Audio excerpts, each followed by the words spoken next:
Olá, pessoal. Boa noite. Boa noite a todos. Vamos dar sequência a mais um dia, mais uma noite aí de aula. Deixa eu arrumar aqui o material, a gente já dá sequência. Vou só pegar aqui, deixar um zoom maior. Bom, hoje a gente avança, né? Hoje a gente dá continuidade aí ao nosso conteúdo. Para quem não lembra, para quem não acompanhou a primeira aula da semana passada a gente trouxe toda a parte inerente aí à obrigação tributária. Basicamente, a gente falou aí sobre os elementos, né, os aspectos da hipótese de incidência, fazendo aquele link, né, com o princípio da legalidade, em que todos os elementos, todos os critérios, aspectos do tributo precisam estar previstos aí em lei, né? Então, realizado todos aqueles aspectos, faz nascer o que é a obrigação tributária, né? Faz nascer a obrigação tributária. Mas só que em direito tributário a gente tem um problema, né? Que a obrigação tributária, ela pode ser duas, né? Ela não é necessariamente uma só. Então, a gente vai partir dessa premissa, né, desse aspecto, desse ponto, que está lá no artigo 113 do CTN, Código Tributário Nacional, e aí a gente vai avançar aí por alguns outros artigos, né? Na prática, a gente vai falar aí do artigo 113 até o artigo 121 do Código Tributário Nacional, né? Então, a gente vai falar aí, a gente vai dar continuidade, né, sobre aquela linha que eu já mencionei, que quase cronológica, né? A gente vai estar falando ainda da obrigação tributária, do começo. Hoje a gente avança em alguns aspectos dessa obrigação tributária, e mais para frente a gente vai, né, conduzindo aí, a gente vai chegar no momento na parte do crédito tributário, no momento de pagar ou entrar com uma defesa administrativa, e lá na frente a gente vai falar das cobranças, né, das fiscalizações, e lá por último da própria execução fiscal, né? Então a gente está nessa linha do tempo ainda, óbvio, segunda aula, né? Estamos no começo dessa jornada. Então eu vou compartilhar aqui a tela para que vocês possam acompanhar, né? Então, lembrando, né, que sempre está à disposição de vocês aí lá no portal do aluno, vocês conseguem acompanhar, né? Vocês conseguem aí baixar esse arquivo, que nessas primeiras aulas serão arquivos aí em PDF, né? Arquivos em PDF. Já já, dependendo da aula aí, vai ser um PowerPoint, enfim, conforme a aula eu tenho já tudo pronto, né, de outros semestres que eu já dei essa aula, então eu vou aproveitando o mesmo material.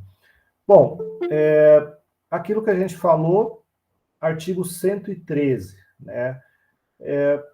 Bom, o primeiro ponto, né, que a gente precisa retomar é que a obrigação tributária é uma obrigação legal, né? É uma obrigação prevista em lei, é uma obrigação que somente surge em decorrência da prática de um ato lícito, né? Ou seja, eu não estou cometendo nenhuma infração, eu estou simplesmente realizando uma conduta prevista em lei para que, né, faça incidir aí a obrigação tributária.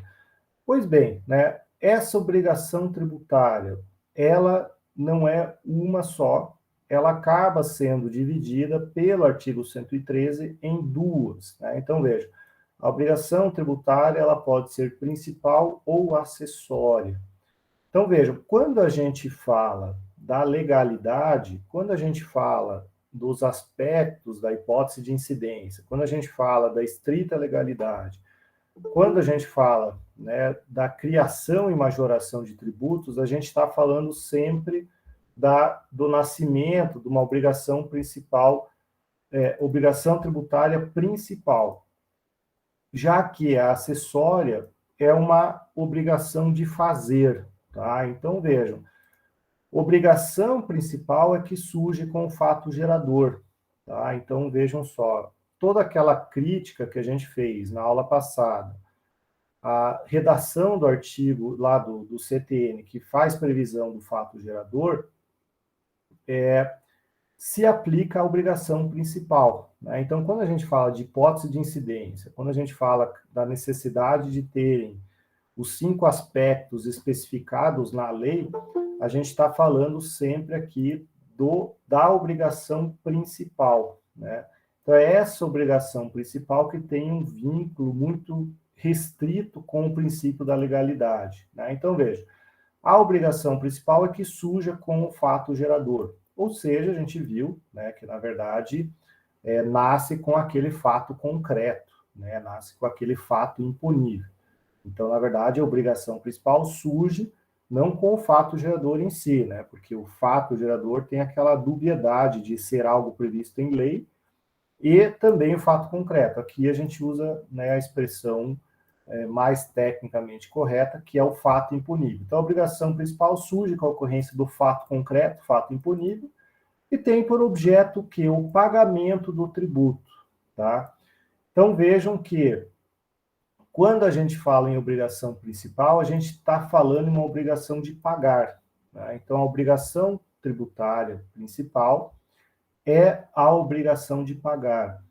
Só que dentro da rotina, né, o dia a dia aí de um contador, de um advogado, enfim, quem mexe com o direito tributário, não é só o pagar que cada pessoa é obrigada a realizar. Na verdade, quem mexe com o direito tributário sabe que o volume maior de necessidades de imposições estão relacionadas ao cumprimento de formulários de entrega de arquivos eletrônicos, de preenchimento aí de sistemas, de envio de declarações, ou seja, o fisco impõe à pessoa, né, ao contribuinte ou responsável, uma série de obrigações, mas não necessariamente de pagar, né? Impõe uma série de obrigações de fazer, esse fazer no sentido de quê? No sentido de declarar, de prestar informações ao fisco. Nós somos obrigados a declarar isso conforme a periodicidade ou forma estabelecida aonde. Aqui vem um detalhe importante. Essa obrigação de fazer, ela decorre da onde? Da legislação tributária, né? Então, vejam só, é diferente de falar da obrigação principal que decorre de um fato gerador. Aqui ela decorre da onde? Da legislação tributária. E legislação tributária tem um aspecto muito maior do que a simples lei, tá? Então, imagino quando vocês estudaram lá o princípio da legalidade, o professor Lísias fez ou demonstrou em algum momento, né, que abaixo da lei existe uma série de outros atos normativos infralegais. Então, nós temos os decretos, nós temos resoluções, instruções normativas, portarias, enfim. Tudo isso integra legislação tributária. Então, vejam, a obrigação acessória, via de regra, o detalhamento dela, o que a gente deve ou não fazer, costuma vir em portarias, instruções e resoluções, né, da Receita Federal, do município, do Estado. Ou seja, a obrigação acessória não precisa estar detalhadamente previsto na lei, né? A lei, ela não cuida, ela não presta para entrar nesse tipo de detalhe. O que a lei precisa trazer é os aspectos lá da hipótese de incidência. A obrigação acessória, que é essa obrigação de fazer, ela decorre de uma amplitude normativa bem maior, que envolve uma série de atos aí da própria Receita. E aqui é que reside, muitas vezes, a complexidade e a dificuldade do empresário, né? O empresário, muitas vezes, ele sabe que tem que pagar, por exemplo, o imposto de renda, né? Ele sabe que tem que pagar, mas tem tanto detalhe para ele preencher, entregar, e formulário para comprovar, e documento e tudo mais, que ele sabe que tem que pagar imposto de renda, mas ele não sabe exatamente tudo que ele deve ou não declarar, ou que ele deve deduzir, que deve excluir, enfim, né? Tem uma série aí de situações dentro dessas declarações. Então, a complexidade, né, do direito tributário e aquela sensação comum de que é muito complexo, na maioria das vezes ela está relacionada aqui à obrigação acessória. É tão complexo, são tantos sistemas, são tantos relatórios que precisam ser enviados, que muitas vezes as grandes empresas precisam de um departamento fiscal só para conseguir entender tudo isso daqui, né? As grandes empresas, infelizmente, são obrigadas a ter dentro, e conforme o ramo de atividade, por exemplo, um especialista em ICMS, um especialista em imposto de renda, um especialista em tributo não sei da quanto, porque é tão difícil, né, e é tão complexo que precisa, né, acaba sendo necessário. E o contador, né, vamos colocar aqui o contador na sua gênese, né, aquilo que ele faz todo santo dia é o dia inteiro trabalhando com obrigações acessórias, declarações, formulários, enfim, tudo que é necessário aí para fazer também o direito tributário, essa obrigação acessória. Tá? Então, o que é obrigação acessória? Prestações positivas ou negativas de informações para o fisco. Né? Então, a gente tem aí essa obrigação acessória. Aqui existe uma crítica ao termo acessória. Por que isso?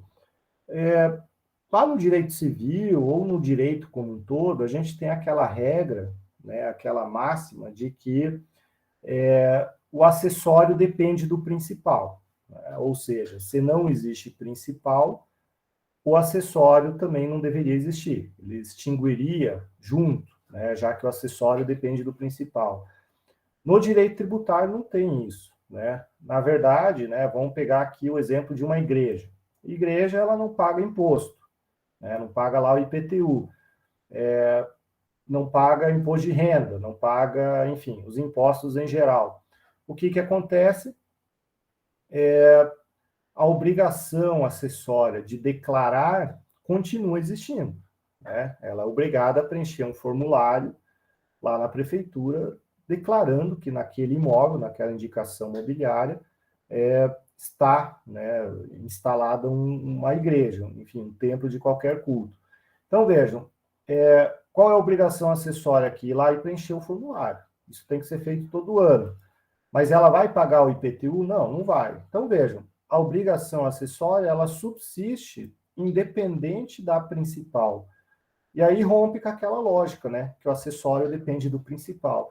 Então, essa expressão acessória aqui, ela é bastante criticada e na melhor doutrina, isso aqui é classificado como uma obrigação instrumental. Né? Então, o mais correto é falar nas obrigações instrumentais, porque aí né, é essa obrigação de fazer. Uma obrigação instrumental não depende de uma principal. Né? Então, você tem que pagar, né? Se há obrigação de pagar um tributo ou não, não interessa. Né? A obrigação instrumental ela continua prevalecendo, ela continua valendo. Né? Então, nós temos essas duas obrigações. E aí o parágrafo 3º, ele traz uma disposição muito mais prática, falando o seguinte, se eu não fizer a declaração, né, que é instrumental, obrigação acessória, eu vou levar uma multa.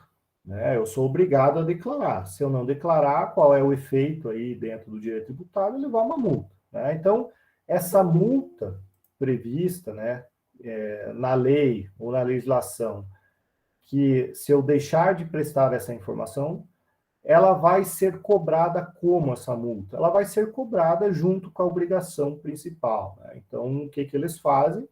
Eles vão te cobrar o tributo e a multa ali junto, na mesma dívida ativa, na mesma ação de execução e tudo mais. Isso é o que quer dizer o parágrafo 3º desse artigo 113. Só que qual que é o problema? Né? Qual é o problema? É que a redação do parágrafo 3º fala o seguinte, que essa obrigação instrumental, se você não observar ela ou não cumprir essa lei, ela converte-se na obrigação principal. Né? Aí a gente entra num problema, novamente, de redação aqui da legislação tributária. Vejam, qual é o conceito do artigo 3º de tributo, né, do CTN?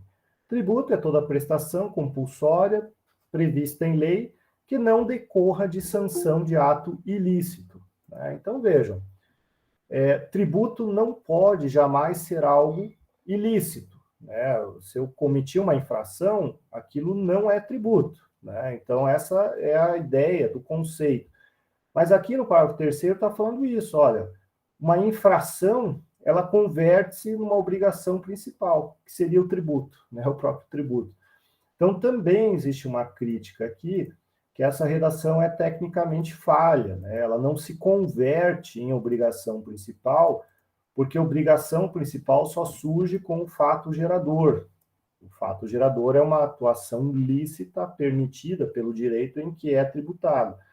Então, a obrigação acessória, que é punida por uma multa, ela não se converte no principal. Na verdade, ela é cobrada juntamente com a obrigação principal, né? Então, vejam que existe uma impropriedade técnica, de novo, aqui do CTN, porque ela chama, né, uma infração de tributo, e nenhum tributo é infração, né? É uma impropriedade técnica aqui do conceito, né? Então, vejam que o artigo 113 aí traz esse parágrafo 3º, que quer dizer uma coisa, mas fala outra, né? E tecnicamente é incorreto. Então, aquilo, né? O que é a obrigação principal? Tem aí por objeto o pagamento do tributo, ou, né, em razão da ocorrência do fato gerador.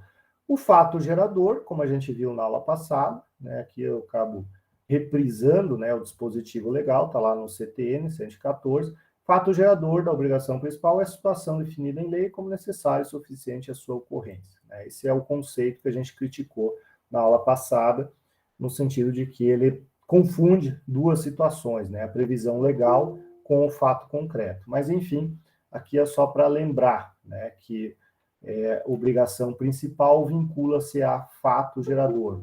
Já a obrigação acessória, ela está prevista, né, e se refere a uma prestação de fazer, né, uma declaração, a uma entrega de documentos, e ela não depende aqui da existência de uma obrigação principal, né? Então, elas devem ser, né, ou doutrinariamente, elas são melhor classificadas como obrigações formais, né, mais um sinônimo aqui, ou instrumentais.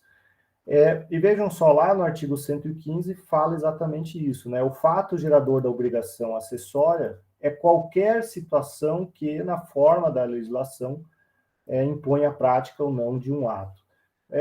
Aqui, né, com as disposições legais, aquilo que eu falei logo atrás, que a obrigação acessória, ela não exige uma lei formal para ser imposta aí ao contribuinte, né? Então, uma resolução da Secretaria da Receita, uma instrução normativa, que é absolutamente comum, né? Nós temos na Receita Federal, um decreto, né, ou qualquer ato aí infralegal, né? Então, nós temos essa série de muitas vezes manuais, né? Alguns softwares, algumas declarações, elas são tão complexas que elas, né, existem as portarias ou as instruções normativas que colocam em anexo, muitas vezes, até manuais, né? Existem os manuais de como fazer declaração, de tão grandioso e complexo que né? Dá para citar o exemplo aí, o manual da GFIP,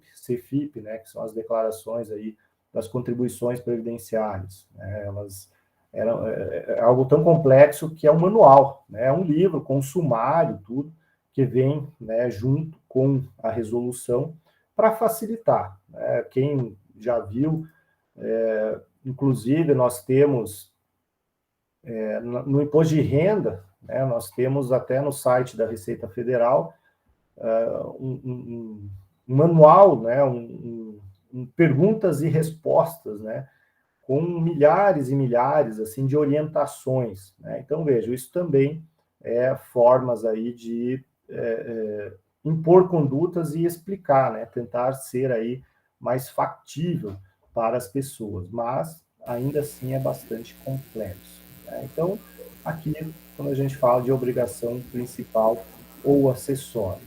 Bom, vamos avançar aqui para um outro tópico, item 2 da aula de hoje. Primeiro, alguma dúvida? Né? Aqui a gente muda um pouquinho de foco, né? Outro tema dentro da aula. Sempre aquela observação, né? Quem quiser falar alguma coisa, fique à vontade. Tá? É só erguer a mãozinha aí ou dar um sinal de voz aí que a gente para. Bom, vigência e aplicação da lei tributária. Né? Aqui é um outro assunto que a gente remete ao artigo 101 do CTE, que fala, né, aquela premissa bastante geral, de que a vigência da lei tributária é igual à vigência de qualquer outra lei. Né? Ok, então, né, a vigência da lei tributária é igual às normas jurídicas em geral. Está lá no artigo 101. E o que dizem, né, as normas em geral? A gente vai lá para o decreto-lei de 42, né, a lei de introdução às normas do direito brasileiro, que fala, né, que uma lei começa a vigorar aí em 45 dias. É o prazo da vacatio legis. Isso quando não expressamente especificado, né, nós temos a Lei Complementar 98 de 98, que é a lei que diz como deve ser feita a redação de uma lei, e ela recomenda aqui expressamente que seja indicado aí o termo de início, né, de vigência de uma lei. Mas, enfim, nós temos aí essas as regrinhas gerais para qualquer norma jurídica, que é o que a gente sabe, enfim, a gente sempre viu. Mas o problema vem quando o artigo 101 fala o seguinte: vale para a lei tributária aquilo que é válido para qualquer norma jurídica, salvo o que está expresso nesse capítulo. Né? Aí a gente vai para o problema do direito tributário com relação à vigência da norma. Primeiro, né, nós temos o problema ou solução, né, porque isso aqui é algo que foi construído a favor do contribuinte, a questão do princípio da anterioridade. Né? Nós temos o princípio da anterioridade que fala o seguinte: uma lei ela pode até ser publicada e a vigência pode até prever um prazo inferior, mas a eficácia dessa norma ela vai ser preterida em razão do princípio da anterioridade. Né? Então vejam que uma norma jurídica tributária ela não depende só da vigência. É preciso sempre olhar a eficácia para ela surtir efeitos práticos. Né? Então, no direito tributário, nós temos normas vigentes, mas não eficazes, ou seja, ela não surte efeito. Porque o princípio da anterioridade ela fala o seguinte, né, que nós temos lá aquela regrinha do exercício financeiro, que uma regra nova que venha a aumentar ou instituir tributo só pode ser efetiva no exercício financeiro do ano seguinte, e se, né, o intervalo de dias de um ano para o outro for inferior a 90, tem que respeitar também o princípio da noventena. Né? Então, 90 dias aí. Então, nós temos normas vigentes, mas não eficazes, nós temos que observar primeiro esse ponto. Mas, enfim, além do princípio da anterioridade, isso aqui é só para relembrar, né? Vocês tiveram isso aí no semestre passado, esse princípio. Além disso, nós temos a regrinha do artigo 105 do CTN, que fala, né, que a legislação tributária aplica-se imediatamente a fatos geradores futuros e aos pendentes. Né? Aqui nós temos o problema dos fatos pendentes, aquilo que eu comentei já na aula passada, né, sobre a possibilidade de, não é exatamente retroagir, mas sim de fatos geradores que a gente chama de periódico ou complexo, em que eles vão se perdurar durante um tempo. Na verdade, a gente está fazendo antecipação desses pagamentos, mas existe, em algum momento, vai ter uma data definida, é aquela data que deve ser considerada. Né? Mas aqui tem um detalhe, né? Nós temos situações, né, fatos geradores pendentes, situações fáticas, né, situações de fato em que o negócio jurídico está em tramitação, mas o momento da tributação muitas vezes é fixado lá no final daquela negociação. Né? Então, para esses casos, a lei que valia no momento que você discutia um contrato, ou a alíquota, né, ou a base de cálculo, ela pode ser diferente no momento que você recebeu o produto, né? Então, eu vou dar um exemplo aqui de um fato gerador pendente nessa acepção de contexto de fato, né, uma situação fática, que é esse exemplo aqui, né, que o Hugo de Brito Machado traz, de uma importação. Né? Então, vejam, o imposto de importação, ele incide quando? No despacho aduaneiro. Né? Então, o despacho aduaneiro é o que? É a última etapa de uma importação. Né? Quando chega lá na alfândega e a pessoa lá, a autoridade aduaneira, faz aí a liberação. Aliás, você tem que pagar, né? Tá tudo ok com o fisco, aí eles fazem a liberação. Então, vejam, é ali que é fixado o aspecto temporal do imposto de importação. Mas tudo bem, isso é o final de uma tramitação. O que pode acontecer? Você pode, há meio ano antes de tudo isso, desse despacho aduaneiro, meio ano antes, você pode ter ido lá na China, você pode ter contratado com uma empresa chinesa a fabricação de tantos mil produtos. Esses produtos, você faz uma expectativa de preço X e você joga ali, né? Você faz uma simulação, você faz uma estimativa de quanto você vai pagar no imposto de renda. Ok. Essa empresa chinesa vai demorar 2 meses para produzir, ou 3, né? Vai demorar mais 2 semanas para colocar no navio. Esse navio vai demorar mais 2 semanas, você vai demorar 4, 5 meses para chegar aqui no Brasil. Quando vai fazer o despacho aduaneiro? Que é quando incide e deve ser verificada a lei na aplicação desse imposto. Então, vejam, isso gera um certo desconforto em termos de segurança jurídica, porque você, empresário, você fez um cálculo, uma estimativa, quando você foi contratar, quando você fez o contrato lá com a empresa chinesa e tudo mais. Só que naquela época era uma alíquota e uma situação, né? Uma lei tributária vigente. Quando o navio chega, você vai fazer o desembaraço aduaneiro, que é o aspecto temporal, pode ter ocorrido outra, né, uma nova lei. Simplesmente pode ter tido uma nova lei que aumentou esse imposto de importação, simplesmente triplicou esse teu imposto de importação. O que vai acontecer? Né? Você vai ter que pagar esse imposto do momento final, que é o desembaraço aduaneiro. Ali é o aspecto temporal. Né? Então vejam como essas situações de fato, elas geram esse problema que alguns confundem, né, com retroatividade da lei. Mas a lei não está retroagindo. Na verdade, é que o critério, né, o aspecto temporal daquele tributo é colocado no final da cadeia, né, na cadeia de importação, não no início da cadeia de importação. Então, existe esse problema, né, esse problema aí de certa insegurança. Né? Então, vejam, o artigo 116 traz aí essa situação, traz aí essa peculiaridade. Né? Vejam só, quando que ocorre o fato gerador? Salvo disposição em contrária, né, considera-se ocorrido esse fato imponível, ou seja, faz nascer a obrigação tributária, tratando-se em situação de fato, quando se verifica aquela circunstância. Né? Então, esse exemplo da importação é uma situação que, de fato, né? Então, não é o contrato jurídico, não é a negociação, né, não é o momento que você faz o pagamento, nem nada disso. É uma situação de fato, é o desembaraço aduaneiro. Um outro exemplo, o ICMS.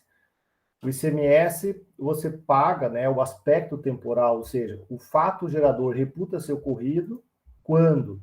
Quando há a saída da mercadoria do estabelecimento. Vejam, saída da mercadoria, quando que é isso? Pode ser amanhã, pode ser hoje, pode ser daqui a uma semana. É uma situação de fato. Né? A hora que sair a mercadoria, ocorreu o fato gerador, ou seja, é naquele momento, de fato, saída da mercadoria, que existe e deve, né, ser considerada a lei tributária eficaz, né? Eficaz, ou seja, já passou aí o vacatio legis e o princípio da anterioridade. É aquela lei que vai incidir naquela situação. Vejam que, né, é uma situação que pode, dependendo né, como no exemplo aí da aduaneiro, pode acontecer, né, da lei ser nova em razão do momento da contratação, do pagamento e tudo mais, né? Então, essa situação de fato aí sempre gera essa necessidade de se ter segurança jurídica, né? De que as leis tributárias não mudem com tanta frequência, né? Então, nós temos aí essas situações, né? Situação de fato, aqui embaixo, eu já volto ali para a redação legal, situação de fato, circunstâncias fáticas, e aqui está, né, o próprio exemplo aí do ICMS, que é a saída da mercadoria. Mas, além de situação de fato, nós temos uma outra situação que é mais comum, né, que é a situação jurídica, ou seja, assinatura de um contrato, né, ou em tal data você ser o proprietário de um veículo, ser proprietário de um imóvel urbano, né? Então, nessas hipóteses, vale a situação jurídica. A lei tributária elegeu uma situação jurídica, né? A assinatura do contrato, é a transferência do bem, é a propriedade em determinado momento, né? Então, não é uma situação de fato, não é um movimento real, é um movimento jurídico que vai fazer nascer o quê? Ou faz nascer, né, a obrigação tributária, ou seja, incide ali o aspecto temporal. E nesse aspecto temporal é que vale a lei, né, a lei vigente naquele momento. O detalhe que a gente tem que pensar nessas duas situações é que uma coisa é nascer a obrigação tributária, outra coisa é o momento do pagamento, tá? Então, muitas vezes a gente confunde, né? E quem não é do direito tributário costuma falar assim: ah, professor, então toda vez que sai uma mercadoria lá da empresa, tem que pagar o ICMS? Não, né? Não é toda vez que sai a mercadoria. Na verdade, no momento que sai a mercadoria, nasce a obrigação tributária, né? Então, nasceu aquele vínculo em que eu me torno devedor e o fisco credor. Mas não é porque nasceu a obrigação tributária que eu já tenho que realizar o pagamento, né? Então, o pagamento é sempre regulado para um outro momento. Quase sempre ele é regulado para um momento posterior, né? Então, no caso do ICMS, o que o fisco coloca, né? O fisco coloca assim, não, você vai pegar e vai apurar um mês inteiro de saída de mercadorias e você vai pagar uma vez só, um pagamento mensal de todas aquelas saídas de mercadoria, né? Então, veja, o fato gerador aconteceu no dia 2, por exemplo, né? Ou hoje, né? Aconteceu hoje, dia 16. Mas a empresa só vai pagar esse ICMS na metade do mês que vem, que é o dia que ela tem lá do vencimento, né, do pagamento do ICMS. Então, vejam, uma coisa é nascimento da obrigação tributária, ou seja, ocorrência do fato gerador. Outra coisa é o pagamento, né? O pagamento, ele geralmente acontece depois. Algumas situações acontecem no dia, né, ou no ato, né, na situação jurídica. Por exemplo, quem compra um imóvel, você vai pagar o ITBI no dia, né, o vencimento ali, não é no dia da assinatura, né, mas considerando a data da geração da guia, você vai ter aí 15 ou 20 dias para pagar aquele ITBI, né? Então, nós temos sempre essa situação. Uma hipótese de ganho de capital, né? Se você vendeu um apartamento, você comprou um apartamento por 100 e vendeu por 300, você teve um lucro de 200. Você paga imposto de renda disso, que se chama imposto sobre o ganho de capital. Esse é pago no ato também da assinatura, né, da escritura de venda, né? Imprime lá a guia e tem que fazer o pagamento. Então, vejam, algumas situações impõem esse pagamento imediato, né, ou esse pagamento junto com o ato. Mas, via de regra, o pagamento ele é preterido, ele vai lá para frente, né, existe um prazo daí. Bom, o que nós temos no artigo 116 também é interessante, é que o fisco, ou a autoridade administrativa, ele pode desconsiderar atos ou negócios jurídicos praticados com a finalidade aí de dissimular a ocorrência do fato gerador, né? Então, vejam que se você tenta simular, né, você tenta enganar o fisco, puxa vida, eu comprei e vendi um imóvel. Puxa, mas o ITBI está muito caro. Como é que a gente consegue fugir disso daí? ao invés de comprar e vender, vamos integralizar numa empresa, depois a gente dissolve a empresa e esse imóvel fica com você.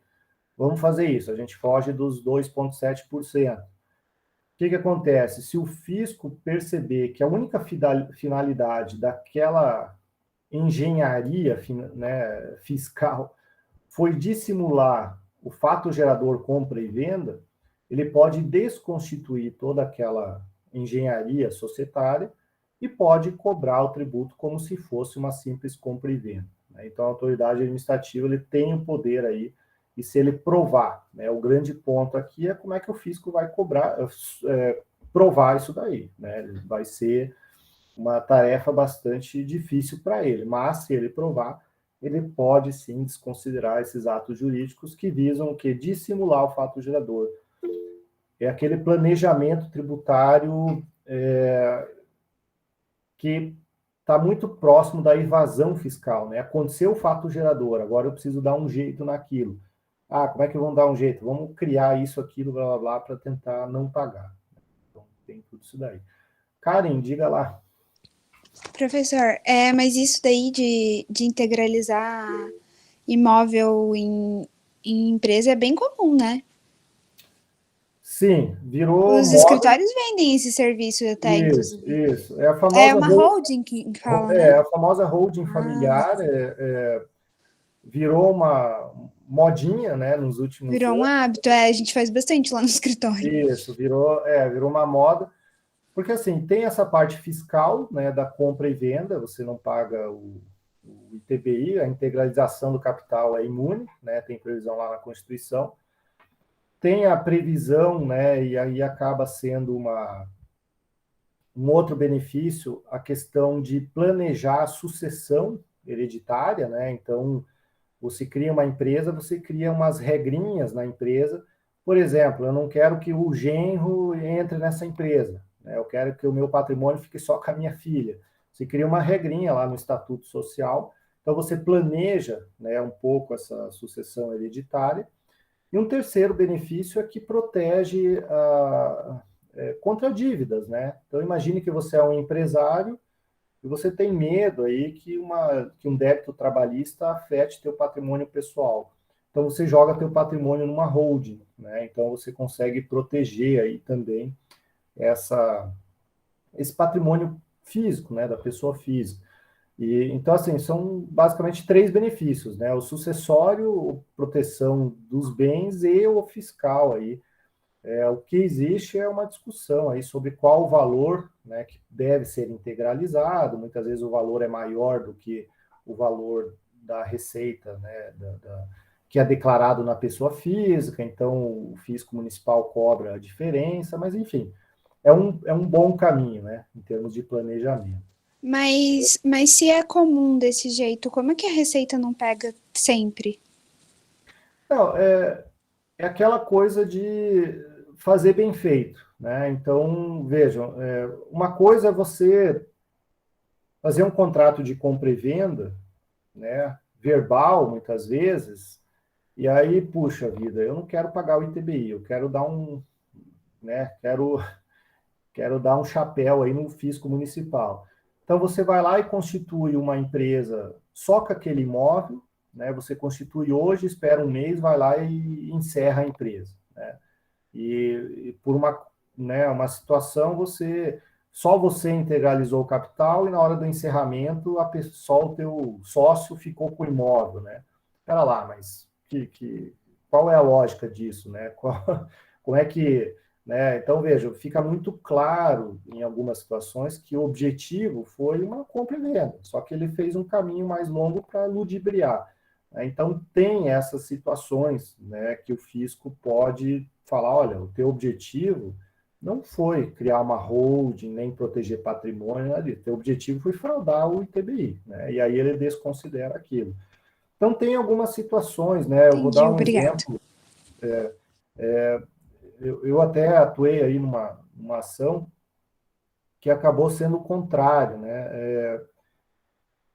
Uma pessoa num divórcio fez um acordo com o ex-marido de que ela compraria a parte dele do imóvel. só que ela não tinha dinheiro para comprar. Então, ela pegou dinheiro do atual marido, né? Então, ela pegou o dinheiro do atual marido e o atual marido comprou a metade que era do ex. Veja, você tem pagamento, compra e venda, é o quê? É ITBI, né? Não tem discussão, né? Compra e venda é ITBI. Só que o que o fisco estadual fez? O fisco estadual falou assim, não, pera lá, você apenas fez de conta que comprou, porque esse dinheiro não era teu, né? E o fisco estadual foi lá e cobrou o ITCMD dessa suposta compra e venda que ele entendeu como doação, né? Porque o dinheiro foi emprestado e tal. Então, veja, o que eles fizeram? Eles desconsideraram, né, a compra e venda para dizer que isso foi simulado, né? Eles queriam só enganar o fisco. Então, no mundo real, aí tem muitas e muitas situações aí que trazem, né, que o fisco possa aí, desconfiar. Bom, deixa eu ver aqui o que o Emerson falou. Se uma pessoa for apreendida com importação ilegal, essa pessoa terá algum débito? Nós já chegamos lá, Emerson, a gente vai falar do artigo 118 aí, sobre as hipóteses que o fisco ele desconsidera, né,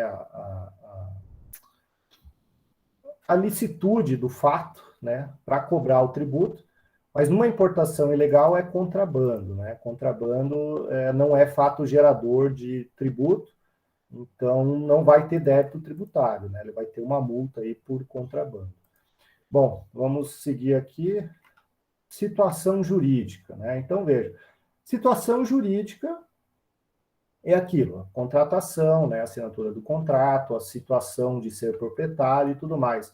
Só que essa situação jurídica, ela pode estar condicionada a dois efeitos aí dos negócios jurídicos, né? Então, veja, pode ter uma situação jurídica, um contrato de compra e venda, com uma cláusula condicional, né? Uma cláusula suspensiva, ou uma cláusula resolutória, né? Então, vejam, nós temos as duas possibilidades aí, e quando que vai valer, né? Quando tiver uma cláusula suspensiva, vai valer e vai incidir o fato gerador quando ocorrer o seu implemento, né? Então,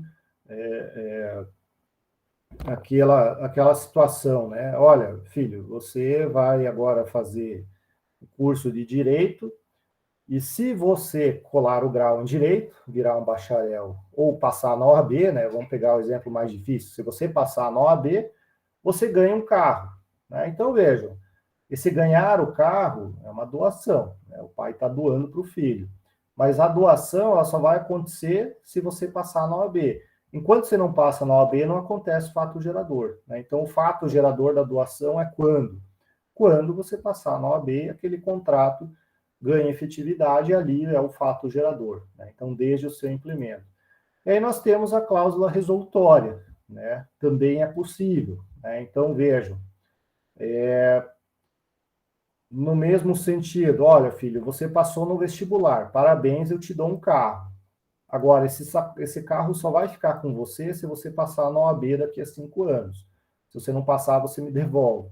Então, veja, essa pessoa já ganhou o carro, né? Já ganhou o carro, então é naquele momento, né? O fato gerador é lá desde o início, né? Na prática do ato aí, ou celebração do contrato, né? Então, temos as duas hipóteses aí, condição suspensiva ou condição resolutiva, né? Então, nós temos aí as duas hipóteses também, né?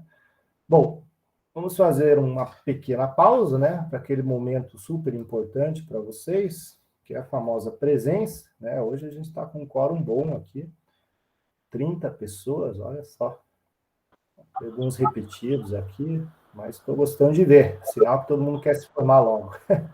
Essa que é a verdade.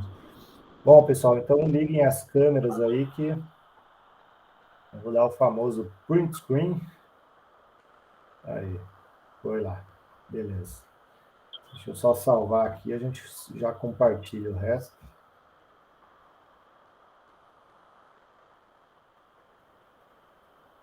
E aí a gente dá seguimento. Qualquer dia desses eu vou fazer um mural com a fotinho de vocês. É muito engraçado. Tem cada careta, mas enfim, né? Bom, vamos lá. Então, deixa eu salvar aqui tudo. Tá pronto. Vamos lá. Fechei. Compartilhar de novo. Ai, professor, bem na hora que você fez chamada, a minha internet caiu. Não, tranquilo, Karen. Como você participou aí até fez pergunta e tudo mais, tá registrado aí, não se Obrigada. preocupe. Bom, vamos lá, né? Então, seguindo aqui, uma outra situação bastante interessante, que, aliás, essa questão aqui, os concursos aí, principalmente prova da OAB, adora perguntar, que é a questão relativa aí ao artigo 118 do CTN, né? Então, vejam, temos o fato gerador, né? O fato gerador, mas o fisco, né? A hora do fisco considerar aquele fato gerador, ele vai abstrair duas situações, né? O primeiro é a questão da validade jurídica dos atos efetivamente praticados, né? E o outro, os efeitos dos fatos efetivamente ocorridos, né? Então, é aquela situação. O pai fez um contrato de doação para o filho. O filho pegou o carro, mas não gostou, deixou lá na garagem, né? E o carro se desmontou, né? O carro foi para o ferro velho. Veja, o fisco vai se importar com isso, se os efeitos da doação, se o carro foi utilizado, se não foi, se o filho gostou, se o filho não gostou e jogou lá no Parque Barigui, no Rio não sei da onde, ou no mar. Não, o fisco não vai se importar com isso, né? Então, o fato gerador ele se abstrai dos efeitos dos fatos e também, aqui com maior importância, da validade jurídica dos atos praticados, né? Então, vejam, mesmo atos praticados de forma ilegal, eles vão ser tributados e eles têm validade, né? O fisco pode sim cobrar. Por que isso? Né? Existe um princípio de que o tributo não cheira, né? É uma expressão em francês, non olé, né? O tributo não tem cheiro. Ele não vai rastrear, investigar se aquela situação jurídica ela é lícita ou não, né? Então, vejam, uma coisa é como o Emerson perguntou ali, uma situação de uma importação ilícita, vai ocorrer o imposto de importação?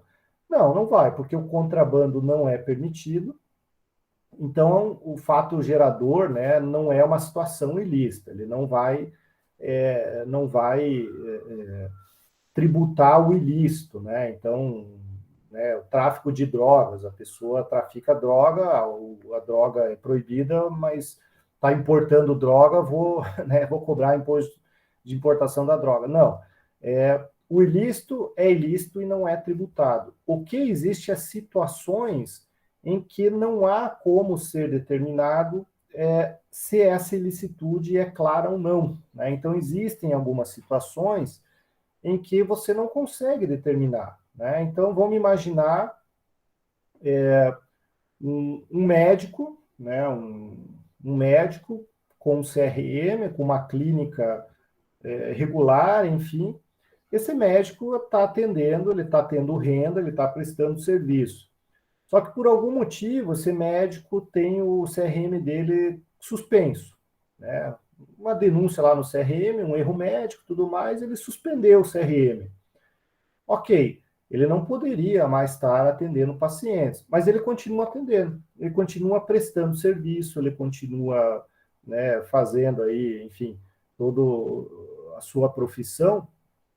O que o fisco vai fazer? O fisco vai lá e vai cobrar o ISS sobre a prestação de serviço. O fisco federal vai cobrar imposto de renda sobre a renda que ele teve com aquilo. Ah, mas ele não poderia estar, né, o exercício ilegal da profissão.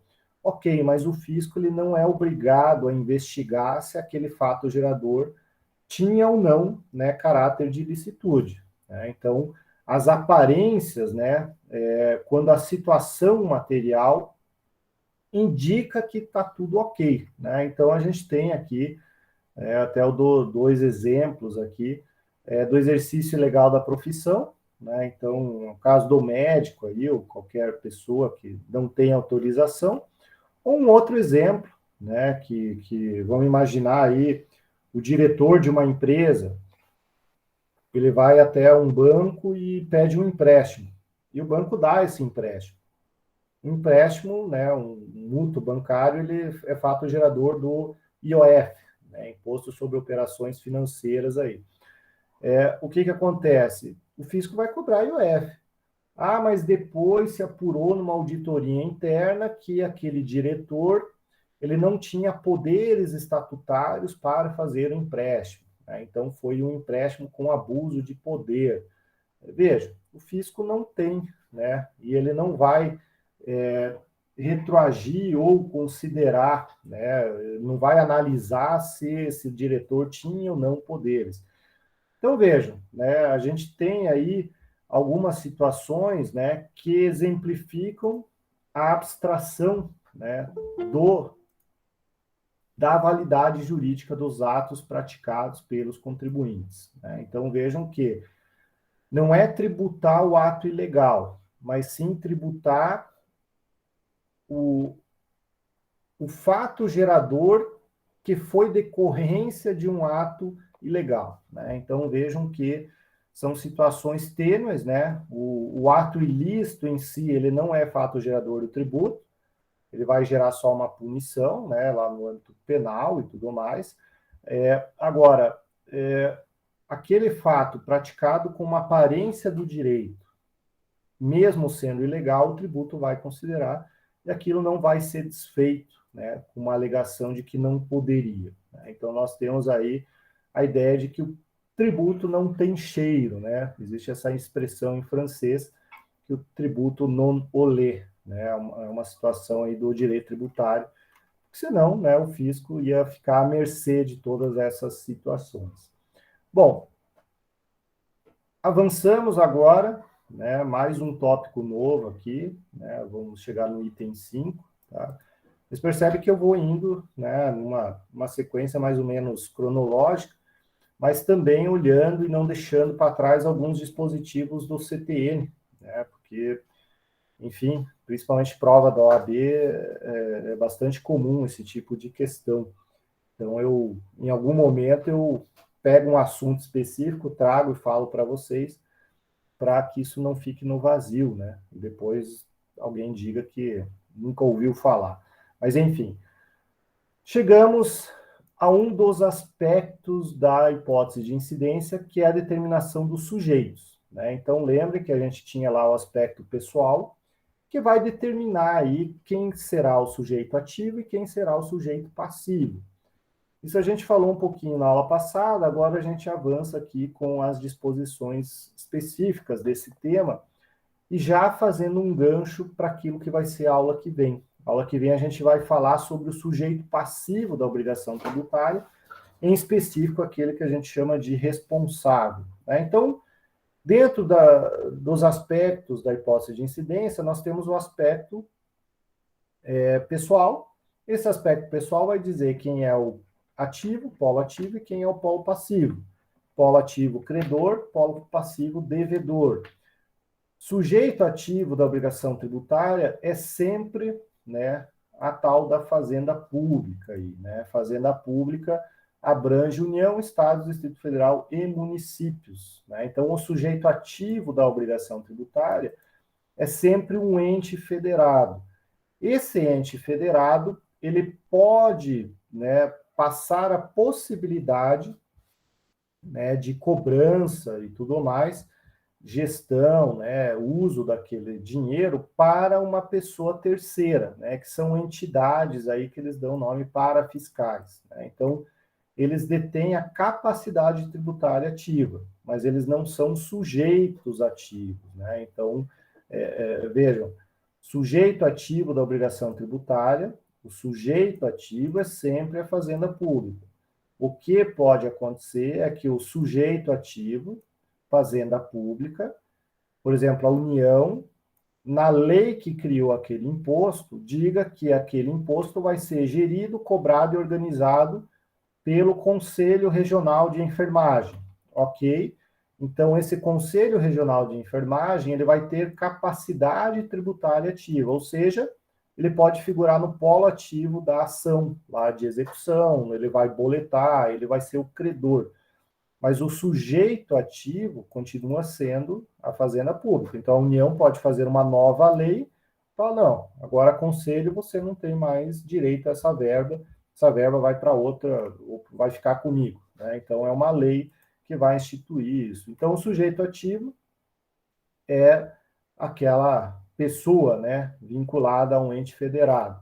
Mas capacidade tributária ativa pode ser um terceiro. Né? Então, esse é o credor, é o fisco, né, o famoso fisco. Agora, o outro lado, né, o sujeito passivo da obrigação tributária. Esse sim é o devedor, via de regra somos nós, né? E aqui a gente tem uma peculiaridade importante, porque o sujeito passivo da obrigação principal, né, veja que aqui a gente está falando de pagar, é a pessoa obrigada a pagar o tributo.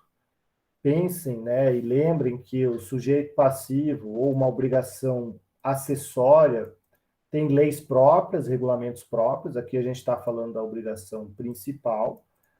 É quem? Obrigação principal, qualquer obrigação principal é pagamento. Né? Então, o artigo 121 do CTN está dizendo quem vai ser a pessoa obrigada a pagar o tributo, que é o sujeito passivo. Mas o sujeito passivo não é um só. O sujeito passivo da obrigação principal pode ser o contribuinte ou o responsável, né? Ou o responsável. Então, hoje a gente vai ver o que é o contribuinte e na aula que vem a gente vai falar a aula inteira sobre o responsável tributário. Né? Então, veja, quem é o contribuinte? O contribuinte é aquele que tem relação direta e pessoal com o fato gerador. Né? Então, é aquilo. Eu recebi um salário, eu obtive renda, eu tenho uma relação direta e pessoal com aquela renda. Então, eu sou contribuinte.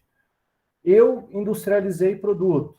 Então, eu, né, tenho uma relação direta e pessoal com aquele produto, eu sou o contribuinte. Né? Então, essa relação direta e pessoal é o conceito que faz alguém contribuinte. Mas o contribuinte é só uma das formas de você ser sujeito passivo. Você pode ser sujeito passivo como responsável. Então, deixa eu só vir aqui embaixo, porque o sujeito passivo, o contribuinte, nesse caso, ele tem uma relação direta e uma relação pessoal. Né? Essa relação pessoal não é uma relação física, e sim jurídica. Né? Eu posso importar uma mercadoria que vai da fábrica direto para a residência do consumidor, sem eu nunca ter chego perto daquele produto. Mas quem importou fui eu. Né? Então, eu tenho relação pessoal com aquilo. Relação direta, né? É a pessoa que está relacionada à conduta prevista no critério material. O critério material, o quê? Aquele verbo mais complemento. Industrializar produto, obter renda, ser proprietário de veículo. Então, enfim, né, é a pessoa que realiza o fato gerador. É aquela que se encaixa na conduta, né, no verbo mais o complemento. Só que, por uma disposição de lei, respondendo o Emerson ali, União e Estado são imunes, eles têm imunidade recíproca. Né? A imunidade recíproca se refere a impostos e não a contribuições. Né? Então, eles não pagam impostos, mas, por exemplo, o município paga INSS, né, dos servidores municipais, quando não tem o regime próprio de previdência. Né? Então, são imunes, sim, são imunes. Bom, temos a figura do responsável tributário. O que é o responsável tributário? É quando ele não é contribuinte, ou seja, ele não tem relação pessoal e direta, mas a lei diz que ele deve ser responsabilizado pelo valor ou pela situação do contribuinte. Né? Então, vejam só, o responsável tributário é um terceiro que tem algum vínculo indireto com o contribuinte ou com o fato gerador, que a lei, né? Então, veja, aqui sempre vai precisar de uma lei formal. Aqui a gente está falando de princípio da legalidade, a gente está falando de um aspecto pessoal da hipótese de incidência, aspecto pessoal da hipótese de incidência, legalidade, estrita legalidade, lei formal. Então, a lei formal precisa falar quando que um terceiro vai pagar o imposto ou o tributo do contribuinte, né? E aí nós temos uma série de situações que a gente vai ver na próxima aula, né? Na próxima aula a gente vai ver aí todas as situações que o Código Tributário Nacional coloca que um terceiro vai pagar o imposto no lugar do contribuinte, né? São várias as disposições aí. Uma delas, né, eu já falei na aula passada, é o pai com relação ao filho. O pai paga o imposto do filho menor, né? Então, é uma situação expressa em lei em que o pai vai pagar o imposto do filho quando o filho é contribuinte, né? Então, nós temos aí essa situação. Bom, o que existe ainda na doutrina tributária é uma situação que diz respeito aí a essa figura do contribuinte, mas sobre uma ótica financeira, né? Uma ótica financeira no sentido de quem sofre o impacto financeiro ou, né, quem sofre a carga tributária. Aí nós temos, né, dentro do direito tributário, a questão do contribuinte de fato e do contribuinte de direito, né? Então, vejam, essa expressão contribuinte de fato e de direito é uma classificação, né, e é uma análise oriunda do direito financeiro e não do direito tributário propriamente dito, né? Então, quando a gente vê a expressão contribuinte de direito e contribuinte de fato, não é essa distinção do artigo 121 aqui do CTN que deve ser considerado. A distinção do artigo e o conceito de contribuinte, tecnicamente falando, é essa daqui, a diferença com o responsável. Mas vocês vão ler em jornais, revistas, em alguns livros, que existe a tal do contribuinte de direito e contribuinte de fato. Tecnicamente, a gente não deveria chamar de contribuinte, seria o sujeito passivo de direito e o sujeito passivo de fato, porque essa classificação aqui ignora a classificação do artigo 121, né? Ele joga no mesmo conceito contribuinte e responsável de direito e o contribuinte e responsável de fato, né? Por que isso? Porque é uma classificação que não vem do direito tributário, vem lá do direito financeiro, e essa classificação basicamente fala o seguinte, né, que nós temos aí dentro do universo jurídico a pessoa que paga o tributo, mas pode repassar o custo desse tributo para frente, né? Então, vamos pegar o exemplo aí de uma concessionária de energia elétrica. Essa empresa, ela paga ICMS, né? Ela paga ICMS quando ela compra lá a energia elétrica do Sistema Nacional. Só que a concessionária de energia elétrica, né, que aqui no Paraná se chama Copel, o que ela faz? Ela pega esse ICMS e joga para frente. Ela joga para nós consumidores, né? Então, é aquilo. O que essa empresa faz, né? O que a Copel faz? Ela paga o ICMS, né? Ela paga, ela recolhe para os cofres estaduais, mas ela repassa esse valor para a conta do consumidor. Então, é aquilo.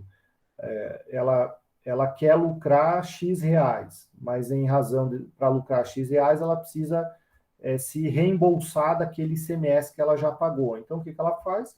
Ela cobra X reais mais o ICMS da conta. E aí ela ganha os X reais de lucro, né? Então, vejam, o que é a Copel nessa história? Ela é a contribuinte de direito, porque lá na relação jurídica tributária, ela está na figura de sujeito passivo.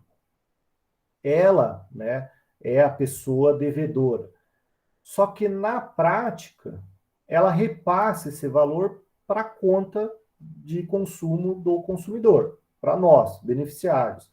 Então, quem é o contribuinte de fato? Quem pesa no bolso desse ICMS que a Copel paga? Nós, consumidores, né? Então, nós temos aí essa figura do contribuinte de fato, que somos nós, né? Que pagamos o imposto que o empresário repassou Ele deveria pagar, deveria, mas ele não o faz porque, na verdade, ele recolhe, mas o custo daquele recolhimento é jogado no preço do produto. Então, nós temos uma série de tributos que são classificados como repercussão econômica, né? Então, nós temos o ICMS, o IPI, o IOF, enfim, uma série aí de tributos que a gente chama de tributação indireta, né? Indireta porque ela é repassada para o consumidor final, né?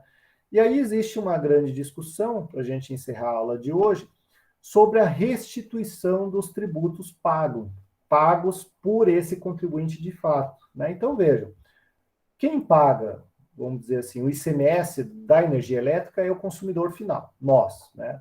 Mas aí o artigo 166 do CTN falou o seguinte, que se eu, consumidor final, requerer a restituição desses tributos,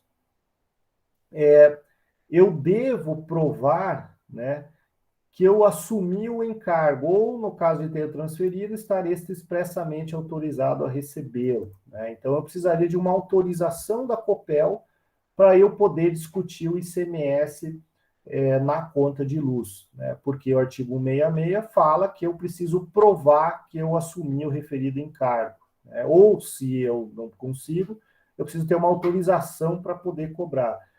Isso daqui era uma barreira para que nós, consumidores, questionássemos esses ICMS pagos lá no início, né, esses tributos pagos no início.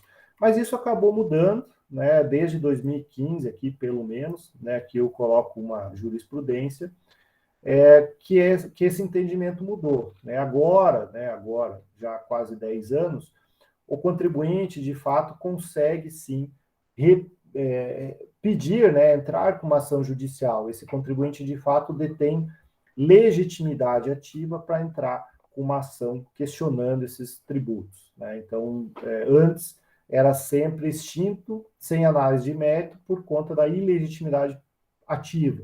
Nesse caso, né, a jurisprudência do STJ caminhou bem no sentido de superar aí esse impedimento, né? Hoje a gente pode, sim, questionar.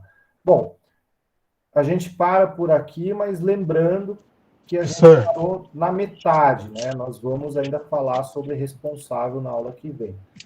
Diga lá, quem ia me perguntar, Isaías? Oi, professor, tudo bem? Oi, Isaías. Diga lá. Você tem essa súmula aí qualquer, professor?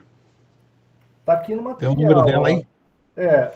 Eu estou sem acesso a essas... essas... Bom, se quiser anotar, é um recurso especial aqui. 132.894. 132.894. Santa Catarina. Obrigado, professor. De nada. Esse é o que eu cito aqui, vai ter outros, tá? Uhum. Bom, se vocês não estiverem acessando a AVA lá, vocês vão me pedindo, aí eu posso mandar por e-mail também, mas enfim, é um materialzinho aí. Bom, R$5.000 por acesso, né? Bom, imagina. Bom, deixa eu ver aqui. Emerson Moreira, uma dúvida: o que faz a moeda de um país se sobrepor sobre o outro? Na verdade, sim, Emerson, isso aí acaba sendo uma convenção internacional. Geralmente, o país que tem o maior poderio financeiro e o maior capital do mundo acaba colocando a sua moeda como padrão de referência, e aí o mundo vai atrás, né? Então, nós temos aí o dólar hoje, mas o padrão já foi o ouro em alguns tempos atrás, né? Então, o que faz um seguir o outro e não considerar a sua própria moeda é a questão do poder econômico, né? Todo o mercado, ele negocia com aquele país, e aquele país é o dólar, então todo mundo usa o dólar como padrão de referência, né? Então, é mais ou menos isso. Bom, pessoal, alguma dúvida, alguma questão? Tudo certo? Então, né, eu agradeço aí mais uma noite, né, mais uma noite aí com vocês, e semana que vem a gente dá continuidade aí a nossa disciplina. Tá bom, pessoal? Então, muito obrigado, um grande abraço, boa noite. Boa noite. Boa noite, professor. Tchau, professor. Boa noite, Tchau, professor. Boa noite, professor. Valeu.